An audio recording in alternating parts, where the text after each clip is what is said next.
আসসালামু আলাইকুম। হঠাৎ করে বিএনপি জামাতকে প্রচুর পরিমাণে ভয় পাচ্ছে। আপনারা হয়তো অবগত আছেন, বিএনপি চেয়ারপারসনের উপদেষ্টা ফজলুর রহমান উনি বলেছেন যে জামাত যদি ক্ষমতায় আসে তাহলে আমি বিষ খেয়ে আত্মহত্যা করব। মানে এটা কোনো সাধারণ বিষয় না। এই যে মির্জা ফখরুল ইসলাম আলমগীর সহ বিভিন্ন বিএনপির হাইকমান্ডের নেতারা তারা কিন্তু হঠাৎ করে জামাত নাকি জান্নাতের টিকিট বিক্রি করে এইটা প্রচারণা চালাচ্ছে, তাই না? আপনারা হয়তো অবাক হচ্ছেন যেই কথাগুলো আসলে জামাত বলে না, সেগুলো বিএনপি কেন এভাবে অপপ্রচার চালাচ্ছে। এর কারণ কিন্তু আছে।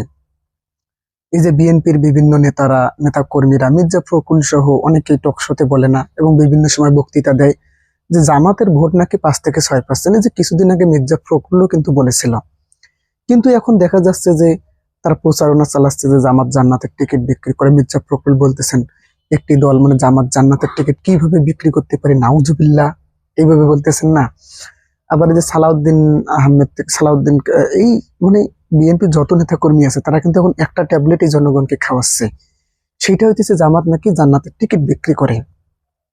তো আপনাকে ভাবতে হবে, বিএনপি যদি মনে করে জামাত 5 থেকে 6%-এর একটা দল, তাহলে কিন্তু জামাতকে নিয়ে এত অপপ্রচার বা এরকম কিন্তু কথাবার্তা সব জায়গায় বলতো না।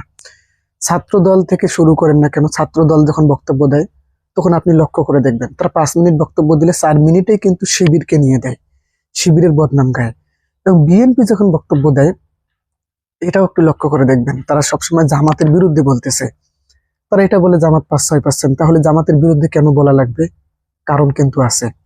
তারা কিন্তু ভালো করেই জানে যে এবারের হয়তো রাষ্ট্র ক্ষমতায় জামাত বসতে যাচ্ছে। বিএনপিকে এখন আর সাধারণ মানুষ পছন্দ করে না। এজন্যই কিন্তু দেখেন তারা তার কনফিডেন্সটা নেতা কর্মীদেরকে বাড়ানোর জন্য এই যে বিষ খেয়ে আত্মহত্যা করবে জামাত ক্ষমতায় গেলে, তারপরে জামাতের 5-6% ভোট, জামাত জান্নাতের টিকিট বিক্রি করে না, হুজুবিল্লাহ। এবং আশ্চর্য, হয়তো আপনারা অনেকে দেখেননি, আপনারা যারা যারা দেখেননি তারা তারা আমার কাছে লিঙ্কটা চেয়ে নেবেন, আমি আসলে দেবো। এই যে গতকালকে দেখলাম এক ওয়াজ মাহফিলে জামাতের বিরুদ্ধে ভোট চাওয়া যাবে না, হয়তো শুনেছেন অনেকে, এবং জামাতকে বিশ্রী ভাষায় গালাগালি করেছে ওয়াজের মাহফিলে। এই যে মৌদুদি, তারপরে এই মনে করেন যা পায় সেরকম গালাগালি করেছে। তো যারা শ্রোতা, সাধারণ মুসল্লি, তারা কিন্তু প্রতিবাদ করেনি। যেমন বিএনপির নেতাকর্মীরা কি করে ওয়াজের মাহফিলে আওয়ামী লীগের যেমন আগে করতো না, যে সরাসরি মাইক কেড়ে নেয়, বক্তাকে আঘাত করে, এই করে সেই করে, কিন্তু তারা করেনি। সাধারণ মুসল্লিরা করেছে কি, ওয়াজ থেকে বের হয়ে গেছে। পরে কত রকম ডাকাডাকি করে ওদেরকে কিন্তু ফিরিয়ে নিয়ে আসা হয়েছে। তো মানুষ আসলে বোঝে কোনটা ভালো কোনটা খারাপ, বিশেষ করে সাধারণ মানুষরা।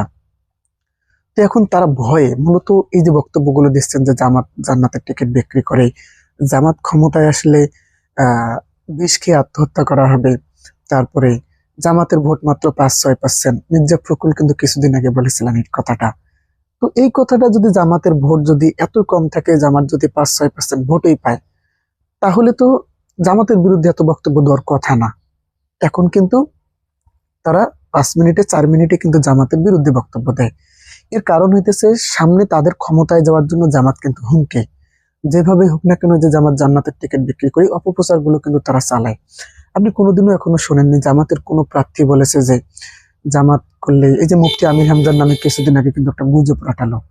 আহ কিন্তু দেখা যাচ্ছে যে তারা সবসময় এই যে গুজব করে, এই করে সেই করে, কিন্তু জামাতের কোনো হাইকমান্ড এখনো পর্যন্ত বলে নাই। অথচ বিএনপির হাইকমান্ড আপনি লক্ষ্য করে দেখবেন, এই যে বরকতুল্লাহ বুলু থেকে শুরু করে কয়েকটা ভিডিও কিন্তু আছে, একেবারে প্রকাশ্যে বলেছে যে জিয়াউর রহমান জিন্দাউলি, তারপরে বিএনপি কে ভোট দিলেই বেহেশত নিশ্চিত, ধানের শেষকে ভোট দিলেই জান্নাত নিশ্চিত, তারপরে তারেক রহমানের নাম নিলে উজু করে নিতে হবে। এরকম বক্তব্যগুলো আপনারা শোনেন নাই? শুনেছেন তো? তাহলে মূলত বিএনপি এখন এই যে বক্তব্যগুলো ছড়াচ্ছে জামাতের নামে, জামাত ক্ষমতায় গেলে ফজলুর রহমান বিষকে আত্মহত্যা করবে, এটা মূলত তারা ভয়ে কিন্তু বলতেছেন। জামাতকে ভয় পাওয়ার কিন্তু কারণ আছে, আরো সামনে যে নির্বাচন আসতেছে আপনি দেখে নেবেন তারা আরো বিভিন্ন রকম গুজব রটাবে। মূলত এই কথাগুলোর দ্বারা তারা এটাই প্রমাণ করতে চায় যে, এটা তারা জানে ভালো করে, তারা এটাই জানে যে জামাত আসলে ক্ষমতায় যাওয়ার খুবই কাছাকাছি, তাই জামাতকে কিন্তু থামানোর একটা চেষ্টা করতেছে।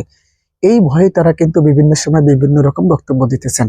যেমনটা মির্জা ফখরুলকে দেখলাম দিলেন যে জামাত বেহেশতের টিকিট কিভাবে বিক্রি করে, সি নাউজুবিল্লাহ, এইভাবে কিন্তু বক্তব্যটা দিচ্ছেন। এবং একই সাথে মির্জা ফখরুল প্রশ্ন তুলেছেন যে আলেম সমাজ এত মসজিদে আলেম ওলামা থাকতে কিভাবে দেশে দুর্নীতি হয়। তো মির্জা ফখরুল হয়তো জানে না যে মসজিদে আলেম থাকলে আপনি যদি সারাদিন আপনার কানে যদি কেউ ওয়াজ করে, তাহলে কিন্তু আপনি যদি নামাজ না পড়েন, তাহলে কিন্তু আপনাকে অত সহজে হেদায়েত দিতে পারবে না, কেননা হেদায়েত কিন্তু আল্লাহ তাআলা দেয়। কিন্তু সংসদে যদি কোরআনটা বাস্তবায়ন হয় তাহলে কি হবে? তাহলে হয়তো আপনাকে একটু বাধ্য করে হলে না কেন, বা নিয়ম করে হলেও না কেন, আপনাকে যদি নামাজের সময় সাথ দেওয়া হয় আপনার কাজকর্মে, তাহলে আপনি নামাজ পড়বেন না? এরকম করবে হয়তো বাংলাদেশ জামাত ইসলামী। কিন্তু তারা বলতেছে কি যে জামাত ক্ষমতায় গেলে বিষ খাবে, জামাতের ভোট মাত্র 5-6%, এবং জামাত নাকি বেহেশতের টিকিট বিক্রি করে। এই কথাগুলো বলার একমাত্র লক্ষ্য, জামাতকে তারা প্রচুর ভয় পেয়েছে। তো দর্শক, এই যে বক্তব্যগুলি যে অপপ্রচার, বিভিন্ন জামাতের ভয়ে তারা কিন্তু এইভাবে অপপ্রচার চালাচ্ছে, আমার মনে হয় না এই অপপ্রচার গুলো টিকবে। সাধারণ মানুষ এগুলো আসলে খাবে না। তো আপনার আসলে কি মনে হয়, আসলে কি জামাতের বিরুদ্ধে এইভাবে অপপ্রচার চালিয়ে বিএনপি জয়ী হতে পারবে? আপনি কি মনে করেন? অবশ্যই অবশ্যই আপনাদের মন্তব্যটি কমেন্ট করে জানাবেন। ধন্যবাদ। আসসালামু আলাইকুম।